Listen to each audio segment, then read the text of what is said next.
अब होता कि हम कई बार प्रार्थना कर चुके हैं एकांतिक में कि ये जो आज हमारे लगभग 30 वर्षों से चला है, पहले हमने नहीं सुना, 30-35 वर्ष से चला होगा ये बॉयफ्रेंड गर्लफ्रेंड, ये तो हमने नहीं सुना। क्योंकि हम जब स्कूल में पढ़ते थे तब तो कहीं कोई लेस मात्र भी ऐसी कोई चर्चा ही नहीं थी, ऐसी कोई भावना ही नहीं थी, ऐसी कोई भावना नहीं थी। ये 35 या बहुत 40, इससे ज्यादा नहीं हो सकता। मोबाइल भगवान जब आए ना तब से ज्यादा विस्तार कुमार्गामी प्रवृत्तियों का होने लगा, क्योंकि उसका दुरुपयोग करने लगे।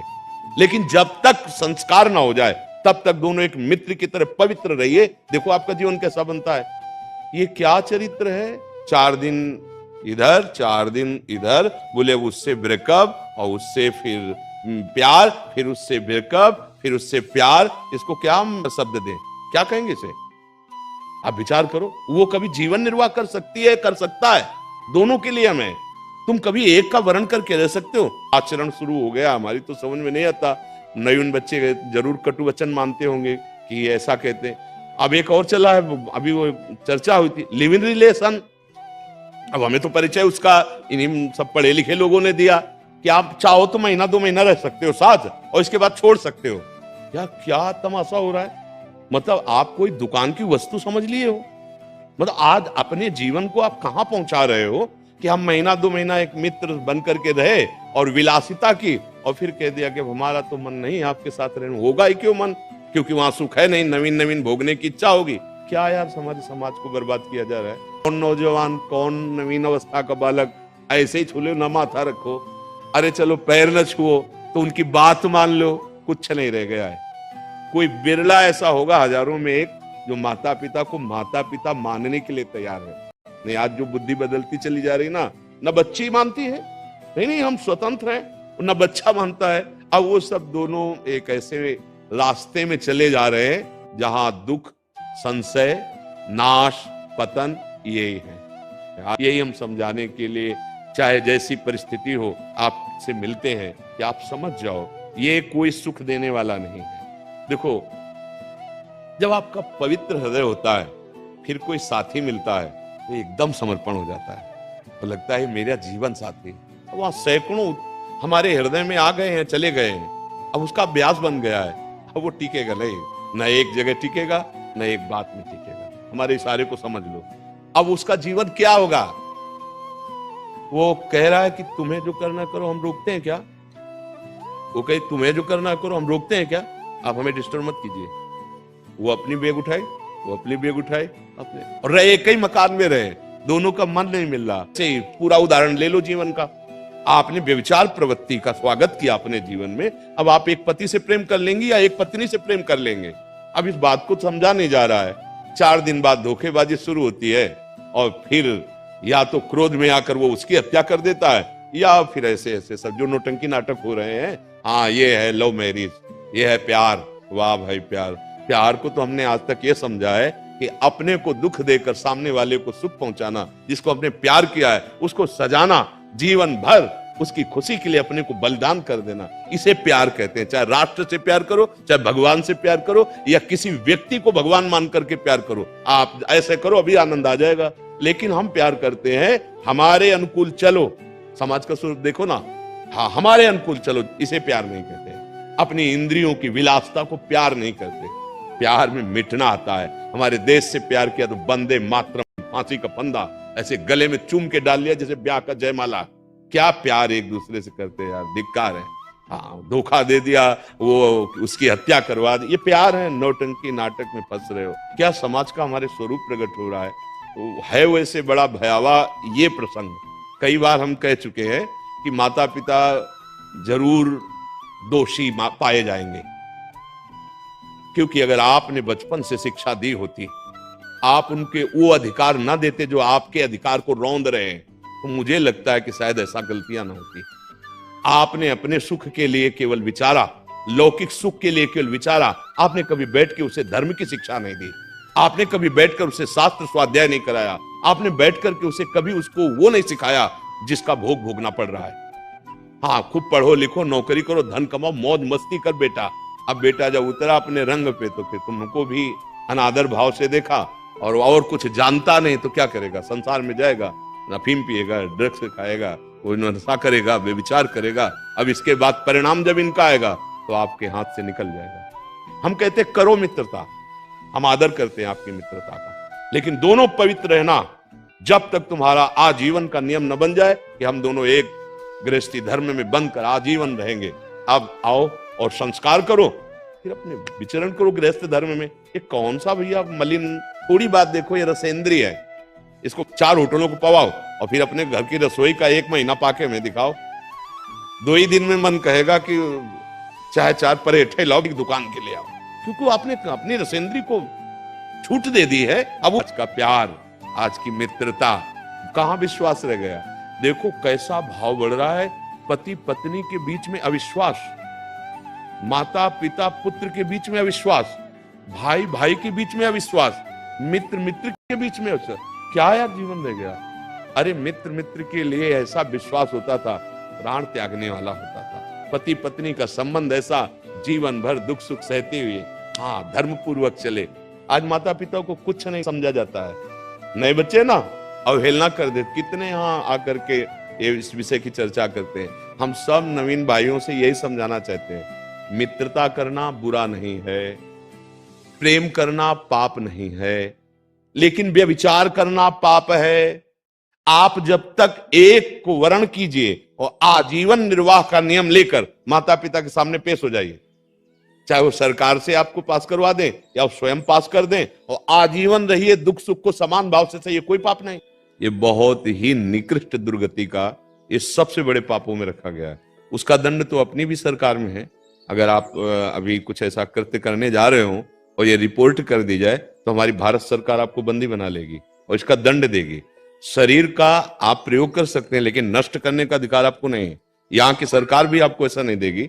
फिर जो भागवतिक सरकार है उसमें तो बहुत बड़ा दंड मिलता है, क्योंकि ये बहुत दिव्य देह है, जो मनुष्य देह है, इसके द्वारा हम नारायण बन सकते हैं। हम अच्छे आचरण करके हम देवता बन सकते हैं, हम बुरे आचरण करके भूत बन सकते हैं, नरक जा सकते हैं, नाली के कीड़ा बन सकते हैं, दुर्गति हो सकती है। इसमें जो चाहे कर सकते हैं। तो आप बताइए, जिसका मन शासन में नहीं है, संयम में नहीं है, वो प्रेम कर सकता है? जिसकी इंद्रियां व्यभिचार में उतर गई वो प्रेमी हो सकता है? क्या ड्रामा, क्या नाटक। हम आपसे प्रेम करते हैं, धोखा नहीं तो और सत्य मिलेगा। धोखा ही है, अगर टिके हुए भी हो तो भी धोखा है। आप देख लेना, परिणाम में देख लेना। क्यों यहां आए, किस लिए हो? संयम से चलकर, माता पिता की आराधना करके, उनकी अनुमति लेकर के, गृहस्थ धर्म या विरक्त धर्म जो भगवान दे उसका पालन करते हुए भगवत प्राप्ति के लिए। दोनों के आचरण नहीं मिल रहे। क्या भला है जीवन है गृहस्थी का? ये क्या जीवन है? अब क्या सुख इनको मिलेगा? भाई सुख मिलता है प्रीति में। जैसे हम मित्र मित्र बैठते हैं तो प्रीति का सुख है। अगर हम पति पत्नी प्रीति करें कितना सुख है। अगर पुत्र प्रीति करे माता पिता में कितना सुख। कहते माता पिता प्रीति करे तो मुझे लगता है अगर वो प्रीति न की होते तो आप इतने बड़े नहीं हो जाते। तुम्हारी शौच धोई, तुम्हें स्नान कराया, अपनी छाती का दूध पिलाया, तुम्हें इतना बड़ा सयाना किया। उनकी प्रीति में संशय मत देखो, संशय हमारी प्रीति में। उन्होंने अपना कर्तव्य कर दिया, बड़ी मेहनत करके माता पिता पढ़ा लिखा करके जब ऊंचे पदवी पे बैठालते तो बेटा उन्हें नौकर कहता है। एक आए थे पिता में बताया था कि गांव के हमें, हमारा लड़का बड़ी पदवी में है। तो जब हम गए तो वो अपने दोस्तों के साथ बैठा था, न पैर छुआ न उठा कुर्सी से। और जब उन्होंने पूछा है कौन है, तो उनका हमारे घर का नौकर है। वो तुरंत वापस हुए थे और बोले पढ़ाई लिखाई और सबका हमें फल मिला कि अपने मित्रों के सामने उसने हमें नौकर ठहरा दिया। अब तो हम जिंदगी में कभी उसके पास ले जाएंगे। ये है आज की बुद्धिमत्ता। वो किसी तरह निकल जाए। अब आप रो रहे हो। हमें तो लगता है कि पौधा आरोपित जब हुआ तब से लेकर जब तक वो पूरा वृक्ष न बन जाए, माली की ड्यूटी रहती है। कहीं हमसे चूक हो गई, दीमक लग गई, हमारा पौधा नष्ट हो गया, हमसे चूक हो गई। हम जो अंदर की बात देख रहे हैं, गर्भस्थ शिशु में भी संस्कार आ जाते हैं। देखो अभिमन्यु जी को कहां से चक्रव्यूह तोड़ने की, प्रहलाद जी को कहां से भक्ति मिली? गर्भ से। हम लोग क्या आचरण करते हैं? गर्भस्थ शिशु के संस्कार पुष्ट करने के लिए हमें ब्रह्मचर्य रहना चाहिए, हमें भगवत चिंतन करना चाहिए, हमें आहार शुद्ध रखना चाहिए। ऐसा नहीं हो पा रहा। जहां बच्चा गर्भ में आता है, बस अब एक तपस्वी जैसा जीवन उसके कल्याण के लिए, उसके संस्कार के लिए, उसको स्वस्थ रखने के लिए माता पिता में इतनी क्षमता है। मनमानी आहार, मनमानी विहार, तो उसी का लक्षण उसके अंदर पड़ रहा है और वही आ जाकर अपना विस्तार करता है, तब बाद में रोना होता है।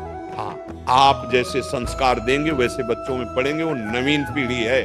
हम बहुत प्रार्थना करते हैं, बच्चों से मित्र जैसा व्यवहार करो, दोस्त जैसा। विद्या विनयम ददाति।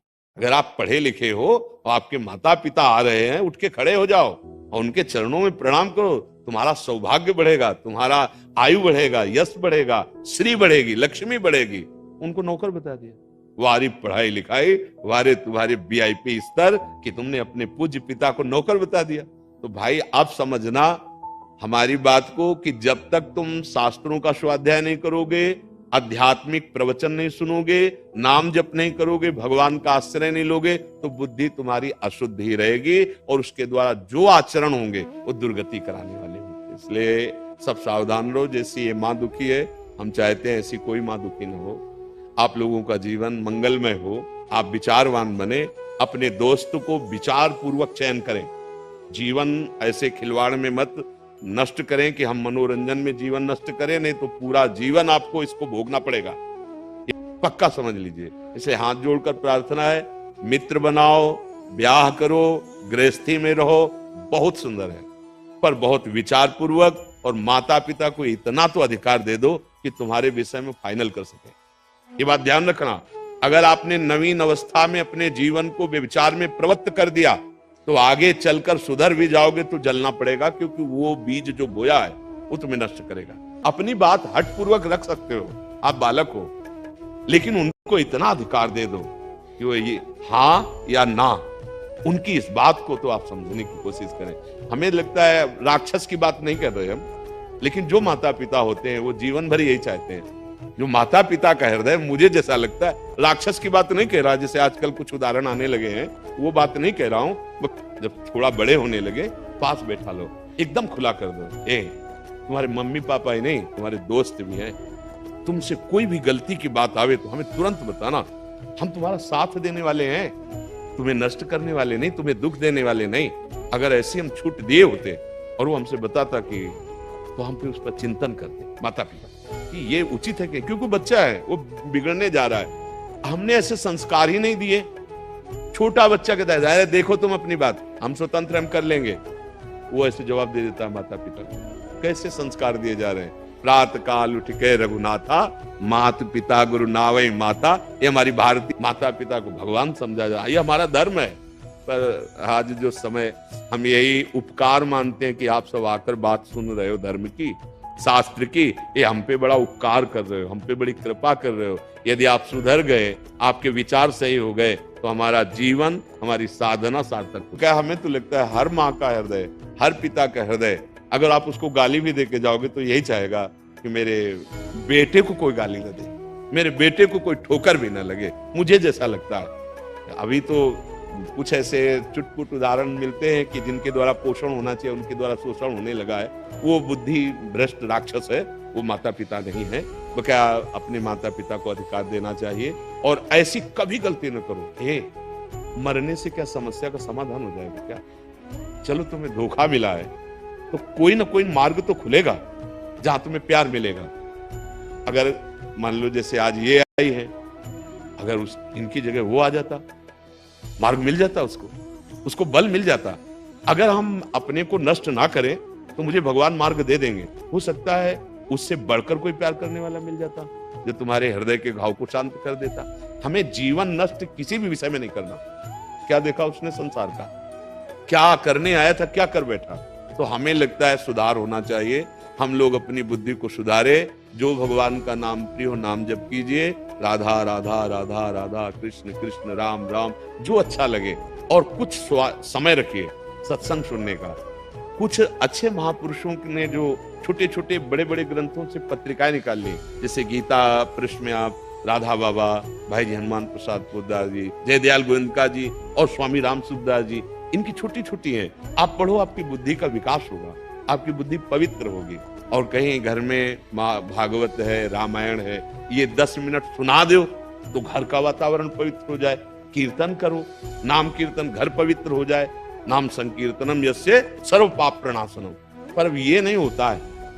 अब तो प्रपंच की बातें होती हैं। आज की दिनचर्या देखो, मतलब 11, 12, 1 बजे तक तो खान पान और सब विलासिता, और इसके बाद सो गए 9, 10 बजे तक। अब बताओ, जो ब्रह्म मुहूर्त का समय भजन का है, जीवन को प्रकाशित करने का, वो सोने में जा रहा है, बुद्धि क्या हो। और प्रेत को मान दुख भोगना पड़ता है। प्रेत यूं नहीं मिलती है, आत्महनन गति। इसलिए ऐसी कोई गलती मत करना। नहीं, हम हर दुख सह सकते हैं, हम हर लड़ाई जीत सकते हैं। ऐसा मत करना, कभी कोई मत करना। जहां तक हमारी आवाज पहुंचे, चाहे प्रगट में या यूट्यूब के द्वारा, पढ़ाई में फेल हो जाए, किसी खेल में हार जाए, हमारा व्यापार में घाटा लग जाए, हमारा दोस्त हमें धोखा दे जाए, हमें प्राण नहीं त्यागना। ये बात ध्यान रखना। ये मनुष्य जीवन अगर नष्ट हुआ तो प्रेत बनना पड़ता है। कभी आप अपने जीवन को नष्ट करने की बात तो सोचना नहीं। रास्ता है, ऐसा नहीं कि तुम्हारे लिए रास्ता खत्म हो गया। नहीं, आपको भगवान रास्ता देंगे, बस धैर्य पूर्वक चलना। संकट आया है, विपत्ति आई है, सब छोड़ रहे हैं, तो कोई एक है जो पकड़ लेगा ना, तो सबको डाउन कर देगा। अगर उसने पकड़ लिया, तुमने उसको पकड़ लिया, हाँ, तो जा पर कृपा राम की होई, ता पर कृपा करे सब कोई। कोई ऐसा नहीं होगा जो तुम्हारा विरोध कर सके। धैर्य पूर्वक चलो, शरीर नाश करने की कभी बात न सोचो, बड़ों का आदर करो, नाम जप करो, मित्रता करो, पर बहुत विचार पूर्वक। व्यभिचार मित्रता नहीं होती, और मित्रता में व्यभिचार नहीं होता। दोनों बात समझ ले। मित्र वही है जो कुपंथ का निवारण करके सुपंथ चलावे। अब यहाँ सुपंथ का पता ही नहीं तो चलावे क्या चलावे। राधा राधा।